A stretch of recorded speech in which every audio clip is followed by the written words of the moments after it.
Hello students, welcome back to my next session. In the last session, we have understood all the colligative properties of a binary solution. We derived expressions for relation between colligative property and the molar mass of the non-volatile solute present in the solution. Now, in our today's session, we will see that the non-volatile solute can again be of two types. You can have electrolytes as well as non-electrolytes. मतलब जो हम solute डालते हैं solution के अंदर वो दो तरह के हो सकते हैं. नॉन वोलेटाइल तो है ही, बट नॉन वोलेटाइल होने के साथ साथ वो इलेक्ट्रोलाइटिक हो सकता है या नॉन इलेक्ट्रोलाइटिक हो सकता है. अब ये इलेक्ट्रोलाइटिक और नॉन इलेक्ट्रोलाइटिक क्या होते हैं? इलेक्ट्रोलाइट्स मतलब वो सब्सटेंस जो सॉल्यूशन पे डिसॉल्व होने के बाद दे विल अंडरगो डिसोसिएशन, जबकि non electrolytes are substances that do not undergo dissociation. अब ये डिसोसिएशन होता क्या है? For example, if I put sodium chloride in water NaCl, you know it will dissociate to form Na plus and Cl minus ions. Okay. Similarly, if I put calcium chloride in the solution, then it will dissociate to form Ca plus 2 and Cl minus ions. Right? तो यहाँ पे क्या हो रहा है कि electrolytes को जब हम सॉल्यूशन में यूज करते हैं, दे अंडरगो डिसोसिएशन, मतलब they break up into the constituent ions, जबकि नॉन इलेक्ट्रोलाइट्स जो हैं they will not undergo dissociation. For example sugar और urea, sucrose, these are non electrolytes. जब हम उन्हें डिसॉल्व करते हैं they will not form smaller units, they will remain as they are. What happens because of this? ये dissociation इतना important क्यों है? It is important because जो भी colligative properties हम study करते हैं, you know that the colligative properties are dependent on the number of solute particles. Okay, the colligative properties are proportional to the number of particles in the solution. तो अगर हमारा number of particles increase होता है, then the colligative properties will also increase. जबकि when the number of particles are going to remain the same, then the colligative properties will be as we are expecting according to the formulas that we have derived. Okay, तो यहाँ पर आप देख सकते हो कि when I'm putting, let us say यहाँ पे मैंने start किया है with 1 mole of sodium chloride. So when I dissolve 1 mole of sodium chloride in the solution, it will dissociate to form 1 mole of Na plus ions and 1 mole of Cl minus ions. तो अब solution के अंदर what is the actual number of particles present? It is 2 moles. 2 moles of both the ions put together. जबकि जब मैंने dissolve किया था, I had started off with 1 mole of NaCl. Right? So there is an increase in the number of particles now after dissolution. So this increase in number of particles will lead to a change in the value of the colligative property that I'm observing. तो जो मेरा observed value होगा, it is going to be much more than the theoretical value which I will calculate using the formulas that we have derived in our earlier sessions. तो अगर आपने calcium chloride का देखा example, तो calcium chloride, late us से मैंने solution बनाते समय केवल 1 mole of calcium chloride dissolve किया है, बट एक्चुअली सॉल्यूशन के अंदर कितने मोल्स प्रेजेंट है? अब ये 1 + 2 मतलब 3 मोल्स हो गए. So number of particles have increased, so value of the colligative property that I'm measuring will also increase. Right? So we need to understand what is the, why there is a discrepancy, या जो observed value है of colligative property for an electrolytic solution, वो उसमें increase क्यों हो रहा है? Okay, और ये increase को हम कैसे calculate करेंगे, या how we will modify our earlier formula in order to explain this abnormal behavior. So as I just told you, the colligative properties of electrolytic solutions do not obey the relations that are seen for non-electrolytic solution.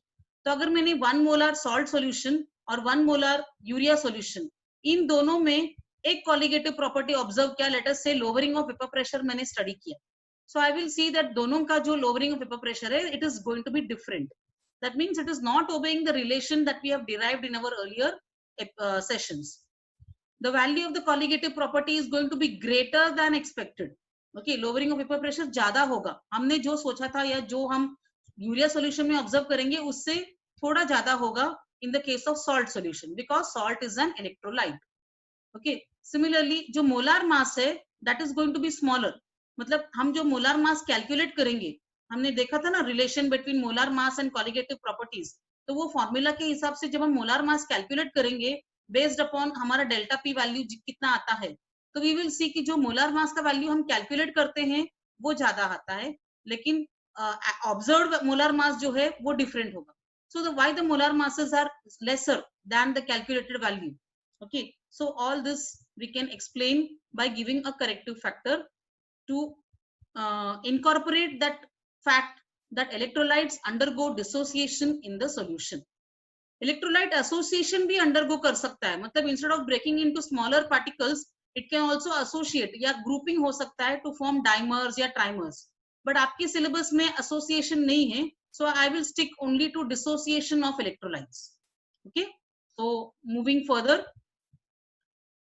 ये जो association हो रहा है, sorry, dissociation जो हो रहा है electrolyte में, जिसकी वजह से number of particles बढ़ रहे हैं और colligative property का value भी हमारा expected value से ज्यादा आ रहा है, या मोलार मास हमारे एक्सपेक्टेड वैल्यू से कम आ रहा है, टू अकाउंट फॉर दिस या इसे एक्सप्लेन करने के लिए we need a corrective factor which is called as the van't Hoff factor. तो ये van't Hoff factor is denoted by I, it is nothing but a corrective factor. Okay, तो ये I क्या है, what is this van't Hoff factor? It is defined as the ratio of the colligative property of an electrolytic solution to the colligative property of a non-electrolytic solution, provided both the solutions have same concentration and the properties are measured at the same temperature. This is the definition of Van Hoff factor. Now let us understand this. इसका मतलब ये है कि if I am comparing the property of let us say salt solution and urea solution, okay, तो हमने देखा कि salt जो है वो electrolyte है, तो उसका colligative property का value different होगा as compared to urea solution जो कि non electrolyte है. बिकॉज नॉन इलेक्ट्रोलाइट में पार्टिकल्स सेम रहेंगे, जितना हमने डाला उतने ही नंबर ऑफ पार्टिकल्स, 1 मोल डाला तो 1 मोल ही रहेंगे आफ्टर डिसोल्यूशन भी. जबकि सोडियम क्लोराइड में हमने देखा कि अगर मैं 1 मोल लेती हूँ इनिशियली, तो आफ्टर डिसोल्यूशन उसका नंबर ऑफ मोल्स हो जाता है 2, 1 mole of Na plus 1 mole of Cl minus. तो ये जो रेशियो है, ओके, कॉलिगेटिव प्रॉपर्टी का जो वैल्यू हमें मिलता है, डेल्टा पी वैल्यू हो या डेल्टा टीबी का वैल्यू हो, एलिवेशन एंड बॉइलिंग पॉइंट, तो उसका रेशियो अगर हम लेंगे फॉर इलेक्ट्रोलाइटिक सॉल्यूशन और नॉन इलेक्ट्रोलाइटिक सॉल्यूशन, बट ये जो हम कंपैरिजन कर रहे हैं ये ऐसा होना चाहिए कि दोनों सॉल्यूशंस का कंसंट्रेशन सेम होना चाहिए. Okay, that means I am starting with 1 mole of salt solution and same 1 mole of urea solution, तभी वो कंपैरिजन सही होगा. So both the solution should have same concentration, और दोनों का जो टेम्परेचर होगा, the temperature at which I am measuring the colligative property, वो भी सेम होना चाहिए. So at the same constant temperature we should measure. Then I can say I is equal to ratio of delta P upon delta P0. Suppose मैं lowering of vapor pressure measure करती हूँ. So delta P is colligative property for electrolytic solution and P0, ये जो subscript 0 है ये indicate करता है कि ये non electrolytic solution. या फिर I can study for elevation and boiling point delta TB upon delta TB 0, या depression and freezing point delta TF upon delta TF 0, या osmotic pressure भी हम measure कर सकते हैं दोनों solutions का. पाई मतलब इलेक्ट्रोलाइटिक सॉल्यूशन का osmotic pressure upon pi naught, that is osmotic pressure of non electrolytic solution. तो इनका जब हम रेशियो लेंगे तो we will come to know कि कितना गुना, मतलब how many times the colligative property has increased because of dissociation of the electrolyte. तो ये जो फैक्टर है I, we can also define in terms of the number of moles, because colligative properties जो हैं it depends on number of particles in the solution. Okay, और number of particles कैसे हम define करते हैं? By using the concept of moles. So if I take the example of calcium chloride, so let us put this formula for this example. इसमें क्या है? I is actual number of moles in electrolytic solution upon number of moles dissolved in the solution. तो जब मैंने solution बनाया, dissolve करते समय मैंने 1 mole of calcium chloride लिया है, बट एक्चुअली कितने मोल्स प्रेजेंट है सॉल्यूशन के अंदर, वो तो डिसोशिएट हो जाते हैं. तो डिसोशिएट होने के बाद the number of moles are 1 + 2, that is 3. So I get in this case the value of I is 3/1 और इट इज इक्वल टू 3. मतलब the number of particles have increase 3 times. तो अगर पार्टिकल्स 3 टाइम्स इंक्रीज होते हैं तो obviously the colligative property will also become 3 times more. तो अगर मैंने lowering of vapour pressure measure किया, डेल्टा पी का वैल्यू अगर मैं मेजर करती हूँ, तो डेल्टा पी हमने एक्सप्रेशन डिराइव किया था यूजिंग रॉल्स लॉ। तो हमने देखा कि जनरली डेल्टा पी जो है it is P10 into x1, लेकिन अब यहाँ पर नंबर ऑफ पार्टिकल्स 3 गुना ज्यादा हो गए हैं, so I need to multiply the delta P by 3। तो हमारा जो observed lowering of vapour pressure होगा that will be 3 times more than the actual vapor pressure for a non electrolytic solution. तो अगर मैंने यूरिया सॉल्यूशन ले लिया 1 molar और 1 मोलर सॉल्ट सॉल्यूशन ले लिया, डेल्टा पी का जो भी वैल्यू मिलेगा हम देखेंगे कि सॉल्ट सॉल्यूशन का जो डेल्टा पी है it will be 3 times more than the delta p value for the non electrolytic urea solution. Similarly बाकी जो कॉलिगेटिव प्रॉपर्टीज है वहां पर भी हम ये करेक्टिव फैक्टर आई से मल्टीप्लाई करते हैं। So elevation in boiling point delta TB जो है Kb इंटू एम, मतलब ebullioscopic constant Kb multiplied by molality, वहां पर भी हम I से मल्टीप्लाई करते हैं। So I get delta TB is equal to I into Kb into M. तो आगे का फॉर्मूला भी वैसे हो जाएगा I multiplied by Kb into W2 बाय W1 M2 into 1000। Okay, similarly delta TF मतलब डिप्रेशन इन फ्रीजिंग पॉइंट, वहां पर भी we have to put the corrective factor I, या अगर मैं ऑस्मोटिक प्रेशर मेजर कर रही हूँ then also I will get pi is equal to I into pi naught. तो इसमें जो पाई नॉट है या जो भी मतलब टर्म्स है that is for non electrolytic solution, और जो I से मल्टीप्लाई करने के बाद हमें जो वैल्यू मिलता है that is for the electrolytic solution. तो ध्यान में रखना है कि ये जो वैन ऑफ फैक्टर I है this is applicable only if the solution contains an electrolyte. Okay, all right. अब ये जो van Hoff factor है we can also write in terms of molar mass of the substance. So in terms of molar mass, how I can describe I can say I is formula mass of the substance upon observed mass of the substance, molar mass of the substance. इसका मतलब क्या है? तो formula mass मतलब हमारे formula के हिसाब से मोलार मास कितना है। फॉर एग्जांपल कैल्शियम क्लोराइड का we will take formula mass मतलब Ca plus 2 times Cl minus, या NaCl का ले लेते हैं। Na का एटॉमिक वेट है 23, क्लोराइड का 36, तो टोटल जब हम ऐड करेंगे NaCl का we get 23 plus 36 that is roughly 59। Okay, so but अगर हम एक्चुअल मोलार मास देखेंगे तो यू विल सी कि जो पार्टिकल्स सॉल्यूशन में प्रेजेंट है it is not NaCl, it is Na plus separate and Cl minus separate. तो Na plus का अगर हम मोलार मास लेते हैं तो इट विल बिकम 23, मतलब मोलार मास जो है डिक्रीज हो गया है from 59 it has gone to 23। या अगर हम सिर्फ क्लोराइड आयंस का लेंगे तो इट विल बिकम 36.5 या 36 अप्रोक्सीमेटली, है ना। तो इनिशियली NaCl का मोलार मास था 59, बट अब वो मोलार मास कम हो गया है, आइदर 23 होगा if I am taking Na plus ions, या 39 होगा इफ आई एम 36 होगा if I am taking chloride minus ions. That means molar mass जो है it is becoming less than what is expected. तो हमारा ऑब्जर्व्ड मोलार मास जो है it is going to be less than the formula mass of the substance. तो I can write I is equal to m theoretical मतलब जो calculated value है, okay, divided by the observed value of the molar mass, मतलब actually solution में उसका molar mass कितना है, that is the observed value. तो ये जो है इट इज द रिवर्स।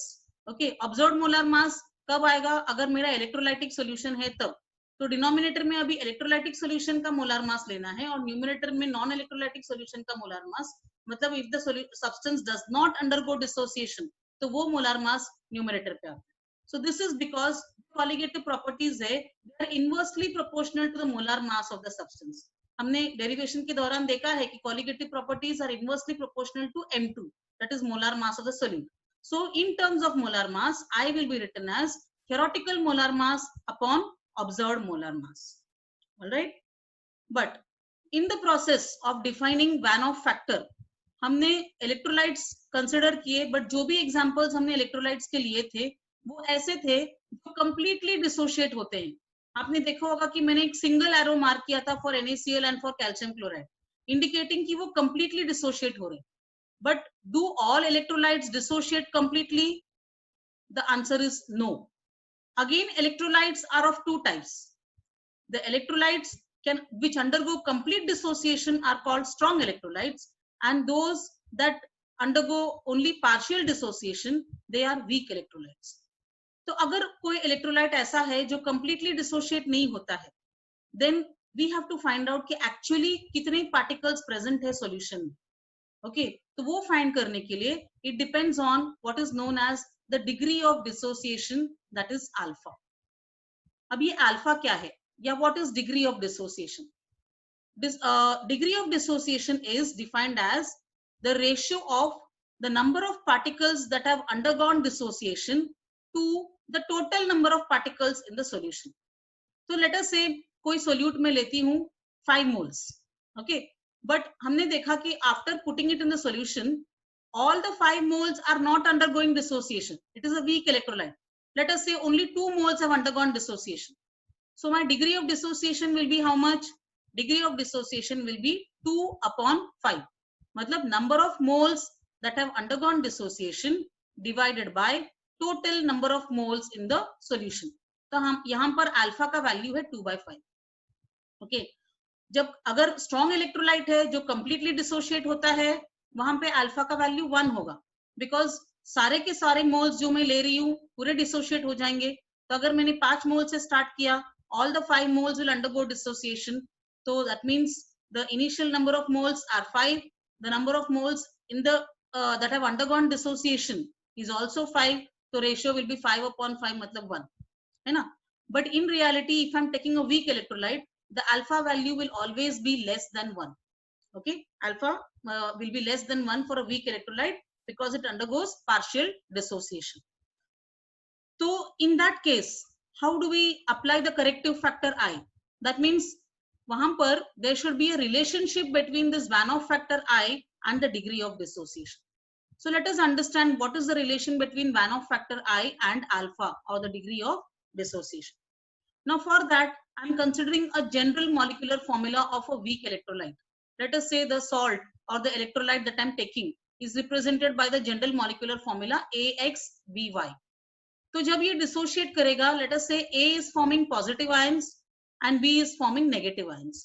अब ये पॉजिटिव आयंस उसका फॉर्मूला के हिसाब से AXBY है, तो number of charges on A plus will be Y. तो A Y plus ions and B X minus ions. जैसे अगर मैंने एल्यूमिनियम क्लोराइड ले लिया AlCl3, so it will form Al plus 3. Cl का जो 3 है वो चार्जेस में आ जाएगा यहाँ पे, so you will have Al plus 3 and Cl will become minus, मतलब AlCl3. तो Al 1 था तो अभी Cl माइनस में -1 हो जाता. तो same way here I have taken A Y plus and B X minus. अब ये इक्वेशन को बैलेंस करने के लिए I have to multiply by some coefficient. तो यहाँ पे मैं, because A is there here X times, I have to multiply this by X and B is there Y times, so I multiply this ion by Y. तो इस तरह से उसका general equation हम लिखेंगे for a weak electrolyte AXBY undergoing dissociation. तो suppose initially मैंने इसका concentration, the number of moles of the weak electrolyte that I've taken is 1. Okay, so initially obviously उसका dissociation नहीं होगा, तो let us assume कि जो ions का concentration है या number of moles of ions are 0. Okay, तो A plus ions, B minus ions दोनों का number of moles है 0. But after the dissociation begins, और एक स्टेज आएगा जब उसमें इक्विलिब्रियम आ जाता है, मतलब फॉरवर्ड प्रोसेस बैकवर्ड प्रोसेस दोनों इक्वल हो जाते हैं. तो एट इक्विलिब्रियम स्टेज क्या होगा कि ये जो AXBY है इट हैज अंडरगॉन डिसोसिएशन. अब कितना मोल्स अंडरगो डिसोसिएशन करेंगे, how many moles will undergo dissociation, that depends on the degree of dissociation alpha. तो लेट अस से कि alpha number of particles have undergone dissociation. तो that means at equilibrium AXBY का हमारा concentration कितना होगा? The concentration of AXBY in terms of number of moles will be 1 minus alpha. तो alpha particles dissociate हो चुके हैं, तो कितना बच गया है at equilibrium? Initially हमारे पास 1 था, तो alpha अगर dissociate हो गए तो at equilibrium अभी हमारे पास बच गया है 1 minus alpha. Okay? और ये जो ions है A plus और B minus, वो कितने बनेंगे? अगर अल्फा पार्टिकल्स डिक्रीज मतलब डिसोशिएट होते हैं तो alpha number of A plus ions and alpha number of B minus ions form होंगे. लेकिन यहाँ पर A plus ions X times है, there is a coefficient X, तो इसलिए मेरा A प्लस आयंस का नंबर ऑफ मोल्स होगा X अल्फा, और B माइनस आयंस का नंबर ऑफ मोल्स हो जाएगा Y अल्फा. ओके, तो अब इक्विलिब्रियम में I am having 1 minus alpha number of moles of AXBY, मतलब वो सोल्यूट का नंबर ऑफ मोल्स है 1 minus alpha. Ions A plus ions है X alpha and B minus ions है Y alpha, right? Okay. तो अब हम जाते हैं definition for van't Hoff factor. Van't Hoff factor I determine करने के लिए we have to put in the numerator actual number of moles in the electrolytic solution. मतलब आफ्टर डिसोसिएशन, डिसोसिएशन होने के बाद उस सॉल्यूशन में कितनी मोल्स ऑफ इलेक्ट्रोलाइट प्रेजेंट है. ओके तो अब आप देखिए कि इलेक्ट्रो डिसोसिएशन होने के बाद मतलब इक्विलिब्रियम स्टेज पे कितने मोल्स हैं हमारे पास. ये सारे हैं. 1 माइनस अल्फा है ax by का, x अल्फा है a प्लस आयंस का और y अल्फा है b माइनस आयंस. तो ये तीनों को हमें इकट्ठा करना है. Then we will get total number of moles of the electrolyte after dissociation. Okay तो ये जाएगा न्यूमरेटर में. ओके तो न्यूमरेटर में अब आप देख रहे हैं I put 1 minus alpha plus x alpha plus y alpha. और डिनोमिनेटर में हमें लेना है number of moles dissolved in the solution. तो हमने स्टार्टिंग में कितने मोल्स डिसॉल्व किए थे. वी आर टेकन इनिशियली 1 मोल है ना. तो डिनोमिनेटर में आएगा 1. Alright now let us simplify this expression. तो यहाँ पर ये तीनों टर्म्स में अल्फा कॉमन है तो मैंने अल्फा कॉमन ले लिया है. So I get 1 minus x plus Y minus 1. Okay अब 1 minus alpha into X plus Y minus 1. Okay तो अब ये जो x plus Y minus 1 into alpha हमने कॉमन ले लिया. तो this x plus Y we can substitute as n. Alright so if I put x plus y मतलब total number of moles of the ions, ये जो x and y ये coefficients है of a plus and b minus ions. तो ये total number of moles of only the ions. If I'm substituting that as n, then I get 1 minus alpha into n minus 1.